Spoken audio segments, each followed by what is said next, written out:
George Kilpatrick Inspiration for the Nation, celebrating people we feel good about.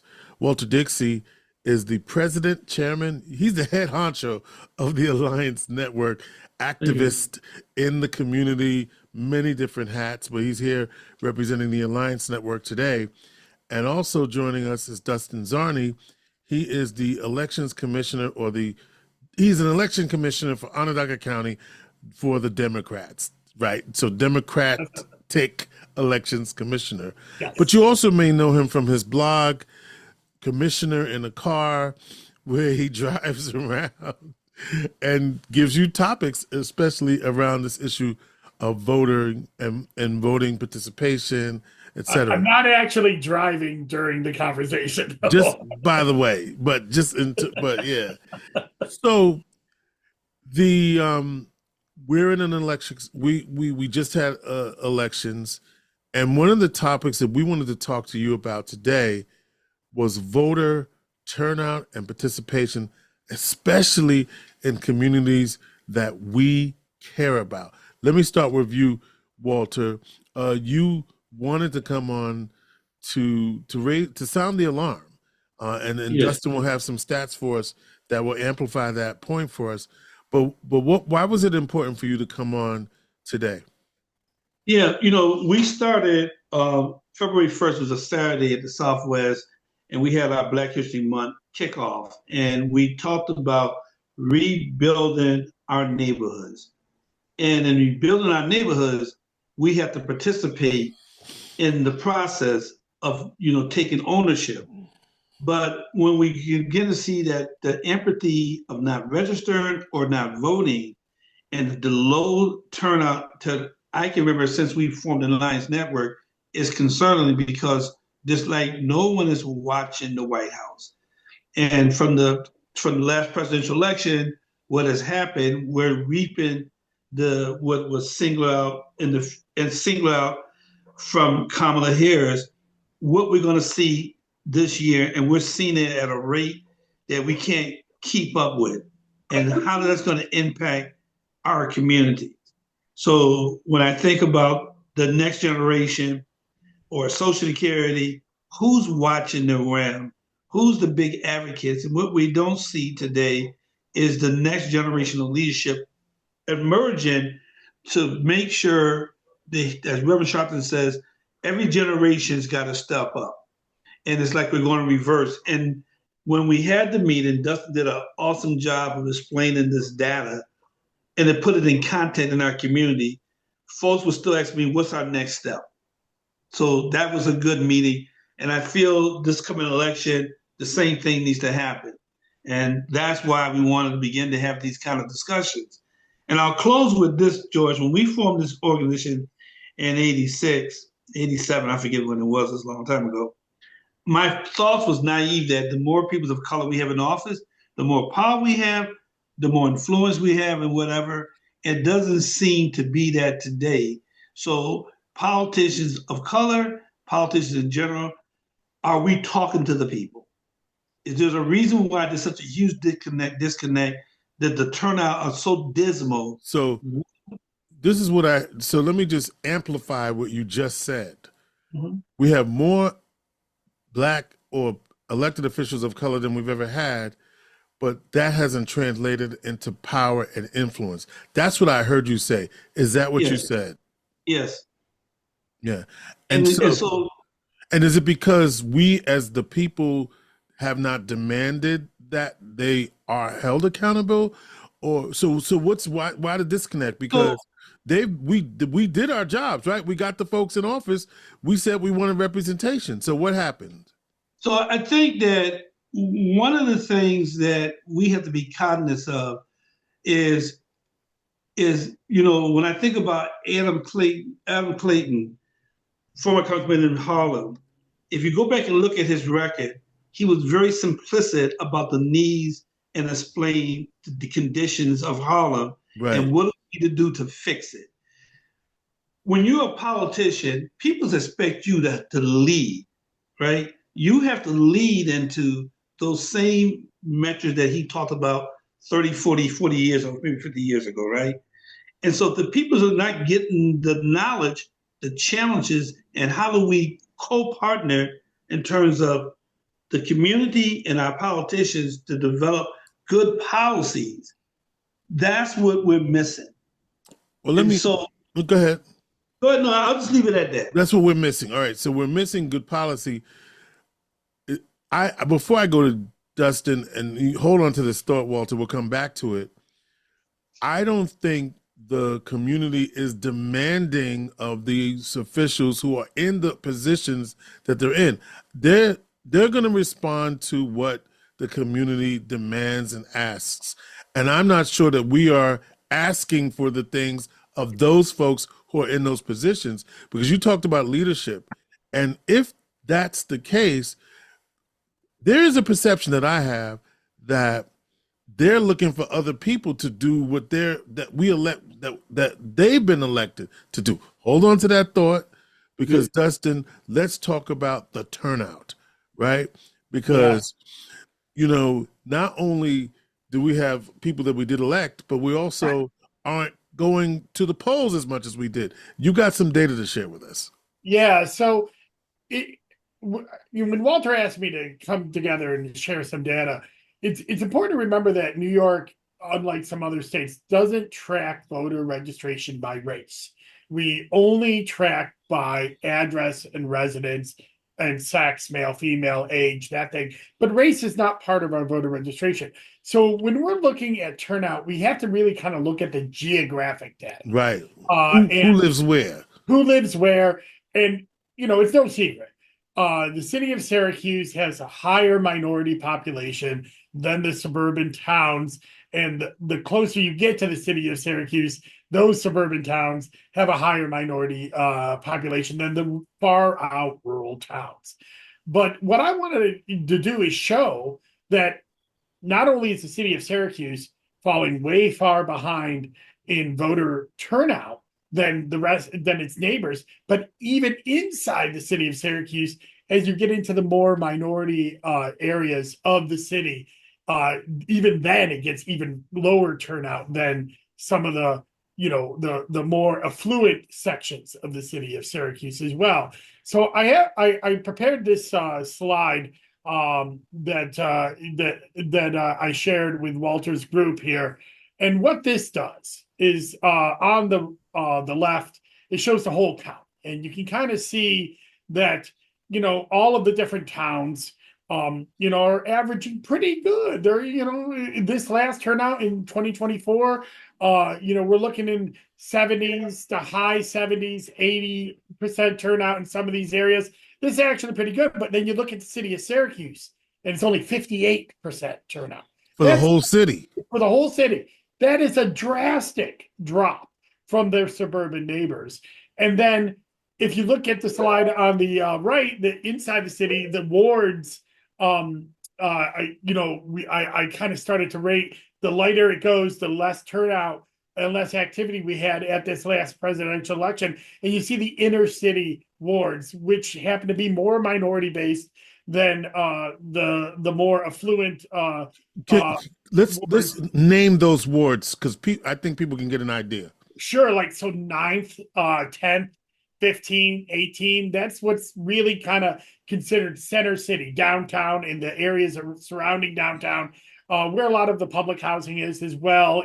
This is where we really saw less than 50% turnout, in some cases less than 40% turnout. So let me just add this. So when he talks about the west side, or you talking about southwest area where we're at, southwest communities in that area, or you talk about the surrounding areas of Kirk Park, Pioneer Homes, Central Village.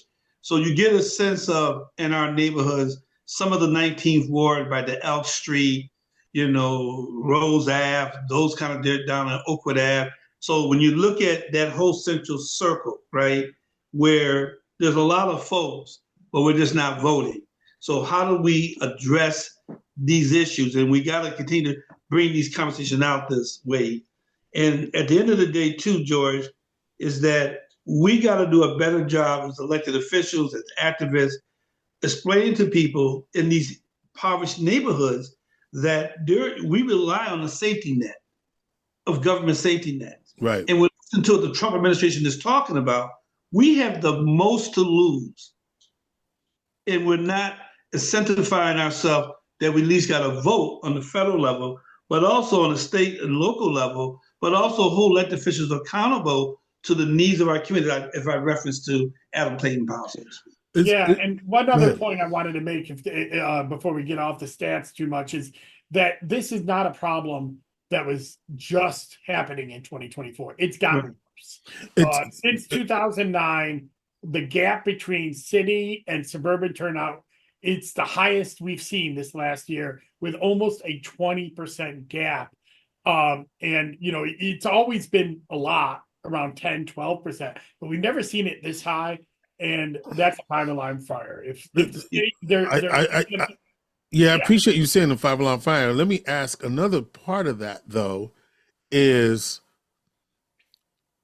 presidential elections tend to have the highest turnout, right? In particular, and I was wondering, Dustin, if from 2024 to 2020 to 2016, are we seeing the same trend during the presidential years? 2024 was the worst. We did see the same trend in presidential years. It's actually city turnout has actually gotten better, and sometimes the one time where city turnout was really good was 2017. I don't know what, by good I mean good compared to the suburban turnout. It wasn't great. It was like 37%. So people are registered, they're just not voting. Yeah, it's easier than ever to register. It's also easier than ever to vote. You can vote by mail. We have 3 early voting centers inside the city of Syracuse. We have more polling places inside the city of Syracuse per voter than in the suburban towns. So there are opportunities there, and they're just not being taken advantage of. Yeah, I just want to echo, George, what Dustin has done in his 10 years of really the early voting, more locations strategically at the Southwest Community Center. He has put all the goodies out there to make it more accessible, easier, but it's not connected of people's using that advantage to vote, right? And so it goes back to why. Yeah. And why is it then? So what is the answer to that question? Because I want to pose this while you're asking, right? Is it because people think that because we're in New York, because we're blue, reliably blue, and most of New York, right? Reliably blue. There's a few red counties, true. We know where they are in our area, but that people think, we're good. Is that a subtext for some of this reason? It's everything all above, George. And I think that if you want to talk about that, what the Democratic Party fails to do, their GOT is based on 1960. You can call a rally out 30 days before a campaign, everybody locked in. Right. The party has to start making investments the day after the presidential election in these neighborhoods. Educate, register, spending the money, right? Investing money into these communities, hiring navigators to work these communities. And the model that we use today is outdated. We don't have an emotional connection. Why Trump does so well, it's not about substance. He just good at making emotional connected to those who feel government sucks. Isn't that a failure of the Democratic leadership? 100%. Because, are we making it too, as a Democrat, are we making it too complicated? Do we have to because we have some great orators within the party that communicate the issues, but what's not connecting? It's not filtering down into the neighborhoods. For all the work that Jubilee does, and what we learned, we did a tour in last April, 80 folks took a bus. Folks don't see what people downtown see, or people that visit this community see all these great opportunities. And so we got to get the community to say, don't take for granted. There are a lot of amazing things happening in the city. Right. We become too cynical, right? Right. And at the same time, there's a lot of great projects are stalled or trying to get off the ground. But if we have more strategic relationship with our elected officials, that they're championing, they're advocating, and the unions working in harmony to make sure we leave no one behind. There's a lot of work. And what people are not talking about on top of this, union leadership stood up for Kamala. Right. Union memberships took a dive here. And we're not talking about that. We got to rebuild the union relationship saying, if you're a teacher, you work in a union shop, and you're voting for Donald Trump, you're voting against your own interests. Right. The Biden administration, the Obama administration, when things was bad with the auto, these cats stood up. Right. And so what I'm saying is that Trump has done a good job manipulating not the issues, but emotional peoples to feel that government sucks. And we know those who on the front line in these industries know the steel makers, the automakers. I just can't fathom that conversation, why that's not being talked about in a way it should be talked about. But we're still left behind. We got work to do. And the more we can talk like this so folks can see, you may sit home, you may rely on it. And what makes America different than other countries is our social net.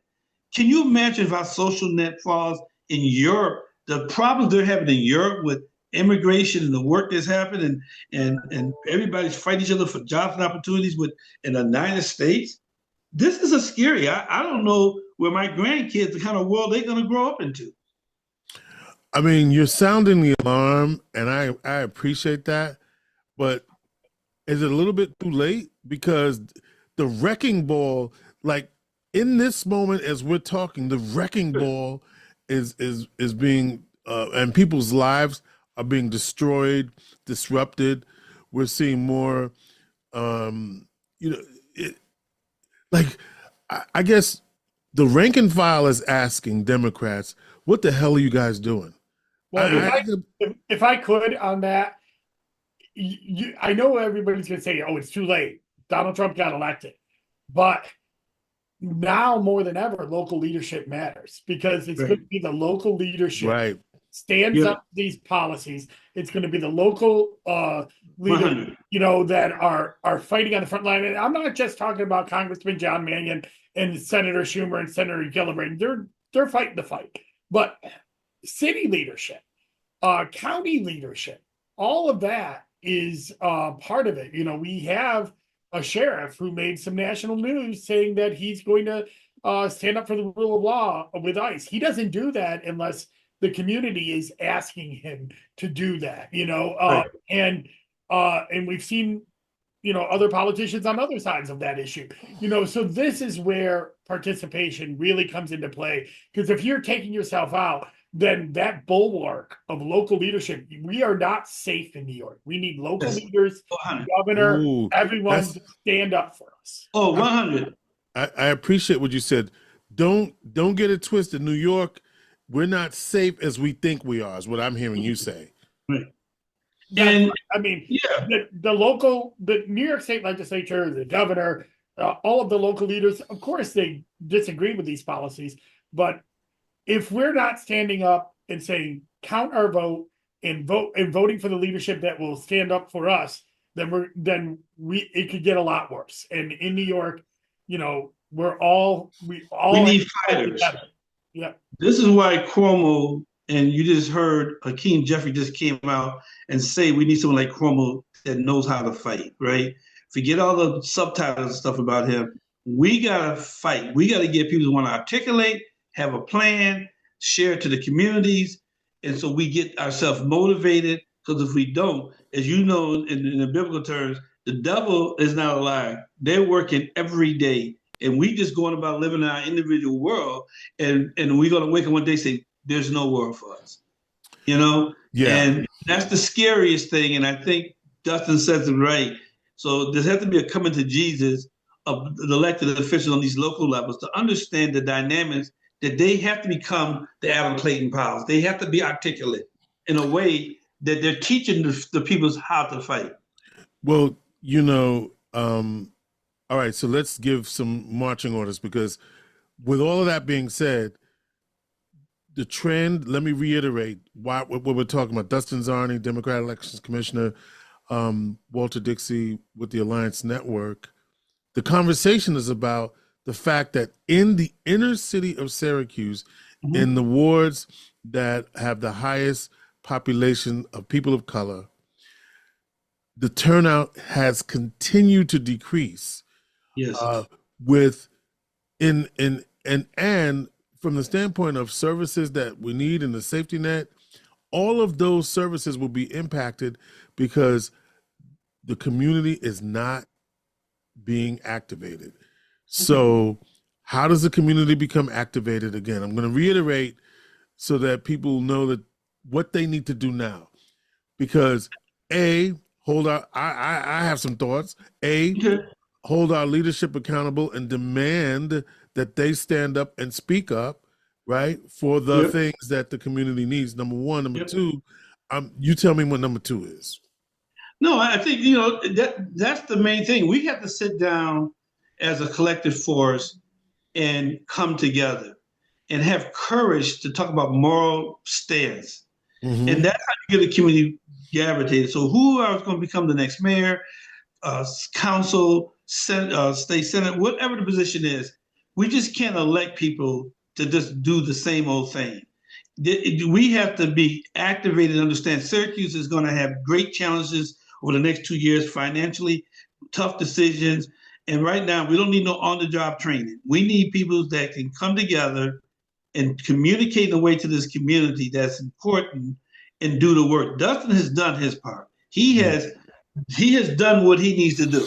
Now it's up to us to figure out to come together. It is now the governor, the future governor, the state leadership is to invest across because this is not happening here. This is happening in Harlem. Trump did well in Brooklyn, some areas. Why? Folks feel the party no longer speaks to them, right? So when people are grieving, right, they're going to go to the opposite. And they have buyer's remorse later on, but that emotional connect. You betrayed me. You're not with me. And they got to invest money into these neighborhoods. And find, well, the last thing, find good navigators, community navigators that have the credibility in these communities that are not apolitics people, but you got to sell them. You got to get 50 people that you can sell that they will come out here and talk in a way that most politicians can't talk in the street. You talk about these folks grieving. I bet they're grieving about them egg prices and all these other prices that are going up that was supposed to go down. This was Biden. The Republicans going nuts. They ain't saying nothing about it. Trump already said that ain't my problem. Okay. So the bamboozle continues. All right, listen. Right. Dustin Czarny, Walter Dixie, thank you. Is there a meeting? What's the next meeting that folks can go to get more information? Well, I think that the National Action Network has their weekly meetings. The NAACP join a movement or create your own movement. All right, so the National Action Network meets every what day? Every Saturday. 10 o'clock? Every Saturday, 10 a.m. at Lateef Church on South Ave. But call me. My number is 315-832-0026. Or just go on Facebook and say, I want to get involved. Who's doing what? And we'll just connect, 315-832-0026. Yep. Alliance Network, the National Action Network, meets at the Well of Hope Church on South Avenue in Syracuse, Saturday mornings at 10. Roll up on them and see what's happening at the grassroots in this community. Dustin Czarny, Walter Dixie. We got to run Walter last point. Well, no, Dustin, what you talking about opportunities for jobs? Well, we always need election inspectors. Go to onvote.net. You can sign up. We're going to have classes starting in April. You can get paid to help us navigate the vote. And if you're just looking to vote at all, you can apply today to get your mail ballot sent to you, and you can vote from your home and mail it back in. It won't cost you a penny. You don't even have to put a stamp on it now. We have a lot of resources for you at onvote.net. Onvote.net. Dustin Czarny, Democratic Elections Commissioner, Walter Dixie, the president, chair, chief bottle washer of the Alliance Network and Syracuse Inspiration for the Nation.